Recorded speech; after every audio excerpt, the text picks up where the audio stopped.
Okay, so today an episode from my sausage series, wherein we make the Bratwurst. So Bratwurst is a German staple. It's loved the world over, and in particular, in the U.S., in this area from northern Illinois through Wisconsin, where the rallying cry is Usingers or Johnsonville, and that's how you're measured. Which one of those brats is in your mind, the right one? Now, I don't profess to rise to that particular challenge, but here's one you can make at home. Starting with 1.5 pounds of pork, and that, as always, is partially frozen in order to make the grinding easier. And also, the grinder and the plates are also chilled in the freezer. And what this does is it helps to keep the plates from overheating, and you avoid the possibility of cooking some of the meat by the heat of the grinder. So for bratwurst, I use the fine grind plate. So that's like about an 1/8 inch or so hole size in the grinder plate. And here's a trick so you don't leave any meat in the grinder tube here in the spiral, is take some stale bread and stick that in at the end. And what that's going to do is that's going to work its way through here, and that's going to push the last of the meat through. And you'll just start to see a little bit hint of the bread, and when you see that, you just shut it off. You've gotten out everything that you possibly can. Okay, so now I've got the meat ground up. This is my 1.5 pounds, finely ground, you can see. And so what I'm going to do now is I want to add the seasonings to it. So for this, I have a teaspoon of sugar, a 1/2 tablespoon of ground coriander. Oops, let's get the rest of that in there. We've got a 1/2 tablespoon of ground sage, a 1/4 teaspoon of paprika, a 1/4 teaspoon of cayenne pepper. And we've got 1/2 teaspoon of dried rosemary, and a 2 teaspoon of dry mustard, 1/4 teaspoon of ground black pepper, freshly ground, a 1/4 teaspoon of nutmeg, and I actually like to do this freshly ground too. I buy the whole nutmegs, and I use this little microplane shaver to grind that up so it's nice and fresh. And then I have a teaspoon of salt. Okay, and now all I need to do, the nice thing about sausage is just, you grind some meat, everybody's in the pool, and you just kind of mix it all up. So now, in this case, I'm not going to stuff these till tomorrow. Now, I always do that, and I tell you in the other sausage videos I've talked about, I always say it's best to let those flavors meld and blend overnight. So this is going to get packed up, put in the fridge, and then tomorrow we will have a stuffing party. See you then. Okay, so those bratwurst have now sat in the fridge overnight. All the flavors are nicely melded, and we're ready to stuff them up into their casings. So you noted I threw that down pretty hard down in here. The idea when I'm doing that is that I'm trying to make sure I get as little air as possible. So I slap it down in there and get as little air as possible in there so that I don't have air pockets. And then I'm using here this sausage stuffer. If you don't have or don't want to buy a sausage stuffer, that's fine. You can use, if you're not going to make a lot of sausage, then just get the attachment that goes on the mixer.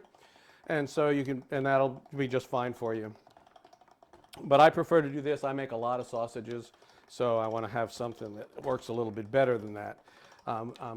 Now I'm going to stuff these into these natural casings. Now the natural casings, the natural hog casings, they come, if you can get them from the store, sometimes, otherwise you can get them on the internet. It's really easy.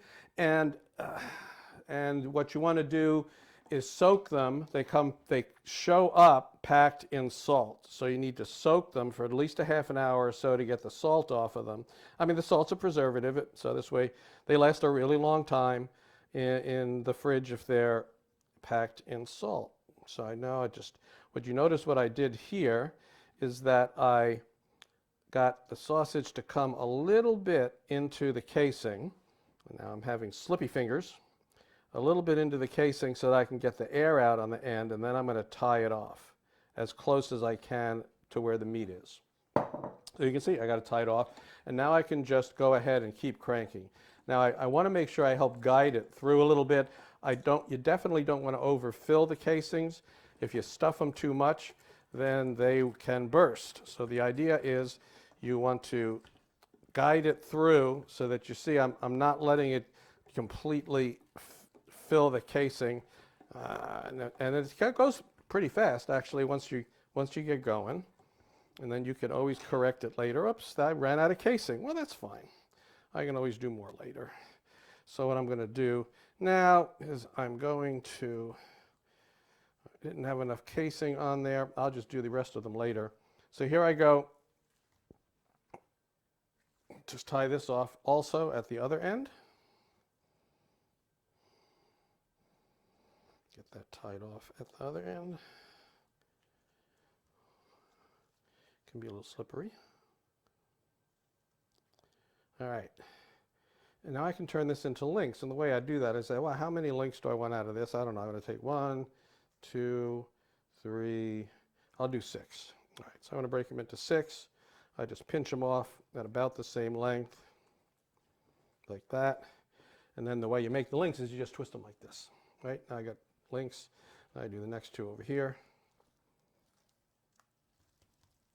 And the last one is a little lonesome guy all by himself, so I'm just going to whip him around like that.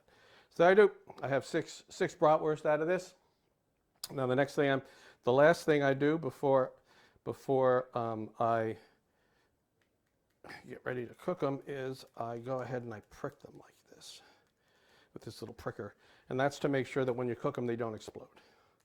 So feel free to do that. Don't use a fork. If you don't have a pricker like this, use a pin or something. You want to make small holes. You don't want to make big holes.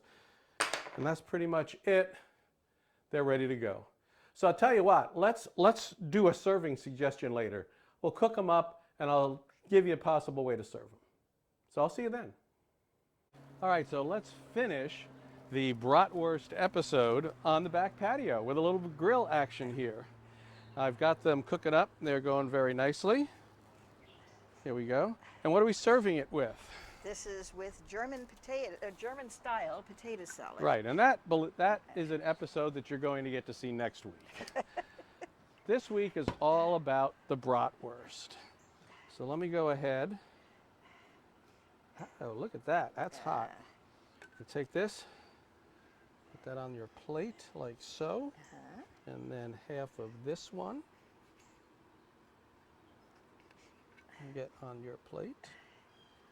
All right, see how to serve this here. I'm going to put some beer and brat enough. Mustard. Yeah, I don't want to overwhelm it. Okay, now we're going to put, with that, we're going to intersperse some lovely pickle from our local, these from a local farm market, right? Yes. And then we'll hit it with a little high quality sauerkraut. That's probably enough. All right, Donna, why don't you give that a taste and see what you think of the homemade bratwurst et al. Well, I'm going with brat, sauerkraut, and mustard in this.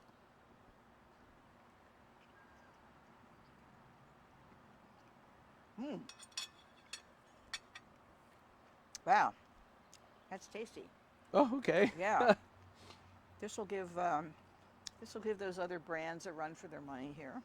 Okay, and so you do it yourself. So it's not Husinger's and it's not Johnsonville, but you can make it at home. So thanks for joining us. Next week you'll get the recipe for that potato salad. We also have some corn cooking behind us that we're going to add to our little plates here.